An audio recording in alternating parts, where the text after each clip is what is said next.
Hey guys, welcome to our channel. I hope you all are doing well. So मैं हूं प्रतिभा यादव, आपकी biology mentor. और इस video में हम बात करने वाले हैं बेटा ऐसे 5 रूल्स की जो हर बच्चे को ध्यान में रखना है while doing its preparation for NEET 2024। NEET 2024 के लिए आपको पता है बस 5 महीनों का टाइम बच गया है बेटा। अब दिसंबर आने वाला है और 5 मई को आपका पेपर है। Just 5 months are left. कुछ बच्चे ऐसे भी होंगे जो ड्रॉपर हैं, तो उनको तो इतना ज़्यादा टेंशन लेने की ज़रूरत ही नहीं है, क्योंकि उनको सिर्फ टोटली नीट का पढ़ना है। पर कुछ बच्चे ऐसे होंगे जो अभी 12th में हैं, उनको बोर्ड्स भी देना है, प्री बोर्ड्स भी देने हैं स्कूल्स में, है ना। और उसके बाद फिर आपको नीट भी देना है। तो आप किस तरह से अपना टाइम मैनेजमेंट, किस तरह से अपनी रिवीजन प्लान करें, कैसे अपना सिलेबस कंप्लीट करें कि आपके जो लास्ट 5 मंथ्स है उसमें आपका सब कुछ कवर हो जाए और आपको किसी तरह की हसल ना हो, किसी तरह की आपको कोई टेंशन ना हो। ठीक है, तो मैं आपको 5 रूल्स बताने वाली हूँ। ये गोल्डन रूल्स है, अगर आप इनको फॉलो करेंगे तो आप सिलेक्शन के बहुत करीब आ जाएंगे, बहुत ज़्यादा करीब आ जाएंगे। ठीक है, तो सबसे पहले ध्यान बात करते हैं कि हमारा फर्स्ट रूल कौन सा है।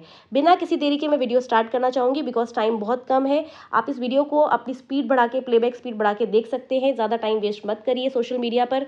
आप बस जो आपको लगता है बहुत काम की चीज़ है, आप उसी पे अपना टाइम वेस्ट करो, बिकॉज अब बहुत कम टाइम बच गया है आपके नीट के लिए। ठीक है, तो देखो सबसे पहला जो रूल है जो मैं यहाँ पे आपके साथ डिस्कस करना चाहूँगी वो है keep your sources limited. Keep your sources का मतलब ये है कि आप जो है, अब आपको वो टाइम नहीं है आपके पास कि अब हम डिफरेंट रेफरेंस बुक फॉलो करें या कहाँ से पढ़े कहाँ से ना पढ़े। तो बायो में सबसे पहले आपको ध्यान देना है, बायोलॉजी में बेटा एनसीईआरटी के बाहर कुछ नहीं आता। एनसीईआरटी ही सब कुछ है, ठीक है ना। एनसीईआरटी के अलावा कोई भी आपको रेफरेंस बुक लेने की ज़रूरत ही नहीं है।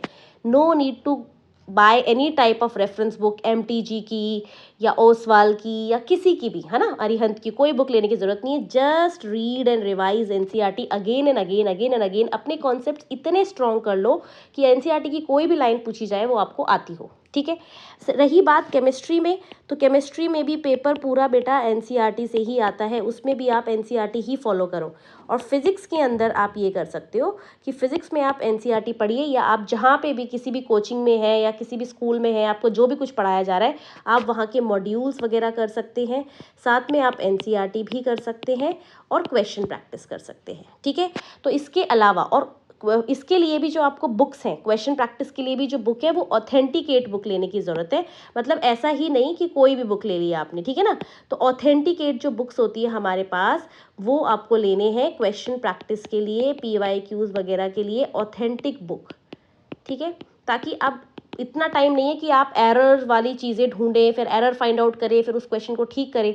तो आपको बिल्कुल ऑथेंटिक चीज़ों पे काम करना है अब, क्योंकि टाइम बहुत कम बचा है बेटा। ठीक है ना। और बायो के लिए आपको सिर्फ और सिर्फ एनसीईआरटी फॉलो करनी है, उसके अलावा आपको कुछ सोचना ही नहीं है, कोई रेफरेंस बुक नहीं है। ठीक है, तो ये आपका पहला रूल है जिसका आपको ध्यान रखना है कि रिसोर्सेज बिल्कुल लिमिटेड होने चाहिए। जितनी ज़्यादा बुकों के चक्कर में पढ़ोगे उतना ही सिलेक्शन से दूर जाओगे, इस चीज़ को याद रख लो। ठीक है, नेक्स्ट रूल है बेटा एनसीईआरटी की रिवीजन। यस, बायोलॉजी के अंदर तो एनसीईआरटी को आपको बहुत ज़्यादा रिवीजन करनी है, मल्टीपल रिवीजन्स करनी है। और एवरी टाइम जब आप कुछ भी नया पढ़ेंगे, जितनी बार भी आप रीडिंग लगाएंगे ना एनसीईआरटी की, हर बार आपको हर रीडिंग में ना कुछ नया मिलेगा। एवरी टाइम यू फील और यू फाइंड समथिंग न्यू, कुछ नया कॉन्सेप्ट आपको हर बार मिलेगा। क्योंकि जब हम एक चीज़, कोई भी चीज़ एक बार पढ़ते हैं तो हम लोग उसका कुछ परसेंट ही ग्रैस्प कर पाते हैं, फिर जब हम उसे दोबारा पढ़ते हैं तो हम उसका और कुछ ज़्यादा परसेंटेज समझ पाते हैं। ऐसे ऐसे करके आपको ना अपनी अंडरस्टैंडिंग बढ़ानी है, रिवीजन कर करके। मल्टीपल रीडिंग्स दो, रिवीजन करो। ठीक है, और ये मानकर चलो कि आपको नीट तक, जो बच्चे ड्रॉपर हैं उनको तो कम से कम 15 से 20 बार, जो बच्चे ड्रॉपर हैं उनके लिए कह रही हूँ मैं, जो बच्चे ड्रॉपर है कम से कम 15 से 20 बार आपको एनसीईआरटी की रिवीजन करनी है। ठीक है, और जो बच्चे अभी 12th में हैं उनको, 12th जो हमारे क्लास में है उनको कम से कम ये मानकर चलो 10 से 12 बार तो एनसीईआरटी की रिवीजन करनी है। और ये हो जाती है। आपको ऐसा लगेगा नहीं मैम ये तो नहीं होगा, हो जाती है। इतना टाइम होता है बेटा, 2-2 3-3 4-4 पेजेस के भी कुछ चैप्टर्स हैं। और अब तो एनसीईआरटी ने सिलेबस भी कम हो गया है ना, अब तो उतना सिलेबस भी नहीं है, हर चैप्टर्स में से कुछ ना कुछ टॉपिक्स जो है वो कम ही हुए हैं, बढ़ा तो कुछ भी नहीं है। तो इतना टाइम मिल जाता है, अगर आप बैठोगे, अगर आप प्रिपरेशन करने, रिवीजन करने बैठोगे ना मन लगाकर, तो ये टाइम अपने आप निकलता जाएगा। ठीक है, और इतनी बार जब आप किसी भी चैप्टर के अंदर से निकलोगे तो आपको वो चीज़ें क्यों नहीं याद होगी, मुझे ये बताओ, बिल्कुल याद होगी। ठीक है, तो ये है आपका रूल नंबर 2 कि एनसीईआरटी की रिवीजन इज मस्ट, वो आपको करनी है। ठीक है, नेक्स्ट आते हैं रूल नंबर 3 पर, PYQs। यस, PYQs करना बहुत ज़रूरी है। अब बात आती है, बच्चों को यही नहीं पता होता कि हम PYQs जो है प्रीवियस ईयर क्वेश्चंस कितने साल के करें। तो उसमें आपको याद रखना है सिर्फ लास्ट 10 ईयर्स। जैसे कि अब की बार आप दे रहे हो 2024 का नीट दे रहे हो, है ना, तो आपको जो PYQ करने हैं वो आप करिए 2014 से लेकर या 2015 से लेकर और 2023 तक के। इससे पहले के PYQs करने की कोई ज़रूरत नहीं है, ठीक है। और 2019 में ना आपका पेपर आने लगा था NCERT से, उससे पहले कुछ चीज़ें NCERT के बाहर से भी आती थी। तो आप जब ये क्वेश्चंस करोगे 2014 के या 15 के, तो आपको ऐसी चीज़ें मिल सकती हैं। तो कोई दिक्कत नहीं है, उन क्वेश्चंस को आप कर लो, ठीक है, जो आपको आउट ऑफ सिलेबस लग रहे हैं।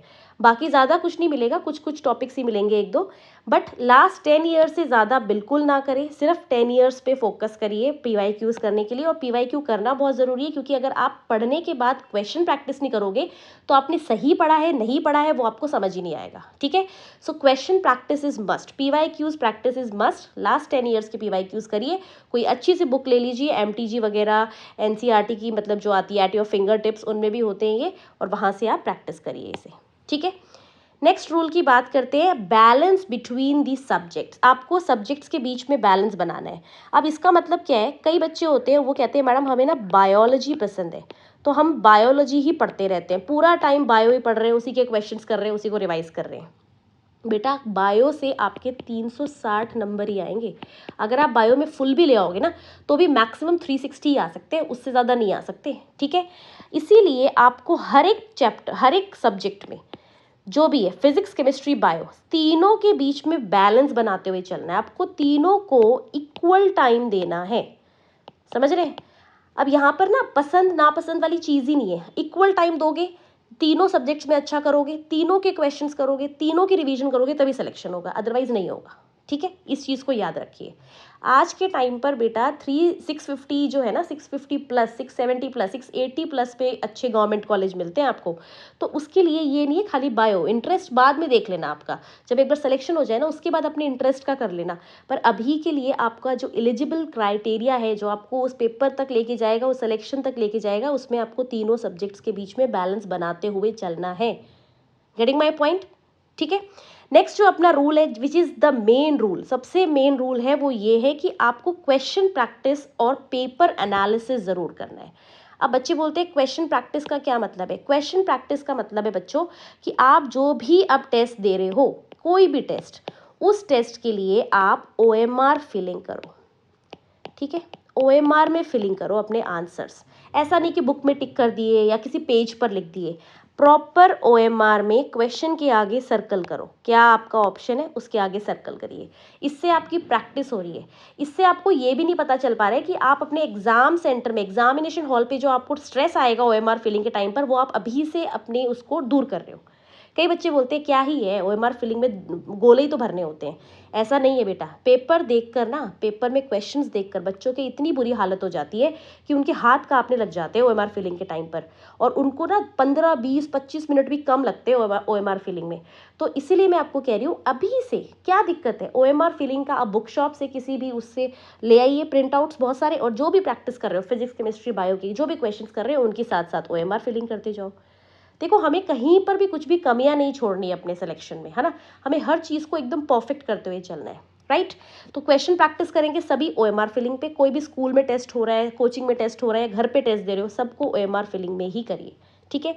And next is paper analysis. Paper analysis means जब भी आप कोई टेस्ट दोगे तो आपको उसको टेस्ट होने के बाद एनालाइज करना है, ठीक है। एनालाइज ये करना है कि भैया मेरी इसमें क्या मिस्टेक्स हुई, क्या मेरी गलतियां हुई हैं, ठीक है। उन मिस्टेक्स को हम कैसे ठीक कर सकते हैं, अगली बार वो दोबारा रिपीट ना हो, क्योंकि क्या पता वही सेम क्वेश्चन आपका नीट में आ जाए, ठीक है। तो अपनी मिस्टेक्स को देखो, फिर जाओ NCERT में कि भाई NCERT में इसके बारे में क्या पॉइंट लिखा हुआ है और मैंने ये गलत क्यों किया, ठीक है। दूसरी चीज़, NCERT में जाने के बाद आपको ना एक स्पेशल हाईलाइटर ले लो कि भैया ये वो है क्वेश्चंस जो हमने आकाश की टेस्ट सीरीज़ ली या एलन की टेस्ट सीरीज़ ली या PW किसी की भी आप टेस्ट सीरीज़ जो ज्वाइन कर रहे हो उनके अंदर ये क्वेश्चंस आए थे। तो आप एक स्पेशल हाइलाइटर लो, उससे एनसीईआरटी की उन लाइंस को हाईलाइट करो जो आपको किसी भी टेस्ट सीरीज के अंदर मिली थी और वो आपकी गलत हो रही थी बार बार। ठीक है, हर चीज़ हाईलाइट करने की जरूरत नहीं है, वही पार्ट जो आपका गलत हो रहा है। इससे क्या होगा, जब आप रिवीजन करोगे ना तो आपका ध्यान जाएगा उस हाईलाइटेड पार्ट की तरफ कि भाई ये वाला क्वेश्चन मैंने आकाश की एलन की टेस्ट सीरीज में गलत किया था, अब की बार मुझे इसे गलत नहीं करना है। ठीक है, so this is the way you have to analyse your mistake, you have to analyse your paper, कि भाई गलतियां ना हो कुछ भी। समझ गए? क्योंकि आपको नहीं पता आपकी कौन सी छोटी सी करी हुई प्रैक्टिस आज की वो आपको पेपर में क्या बेनिफिट दे जाए, और अगर अभी नहीं करोगे तो क्या पता पेपर में क्या नुकसान करवा दे। ठीक है ना? तो ये कुछ 5 रूल्स हैं आपके, ये कुछ छोटी छोटी चीज़ें थी, कुछ बातें थी जो मुझे आपके साथ शेयर करनी थी। बहुत दिन से मैं सोच रही थी ये वीडियो बनाने के लिए, बट टाइम नहीं मिल पा रहा था, बट आज मैंने ये वीडियो बनाई है आपके लिए। इन चीज़ों को ज़रूर फॉलो करो बेटा, और वीडियो अगर आपको अच्छी लगी है तो इसको ज़्यादा से ज़्यादा अपने दोस्तों के साथ शेयर करो। ये छोटी छोटी चीज़ें ही हैं जो हम करके अपने सिलेक्शन के करीब जा सकते हैं। ठीक है, सो इस वीडियो में बस इतना ही, मिलते हैं नई वीडियो में किसी नए टॉपिक के साथ। Thank you so much for watching, bye bye, take care.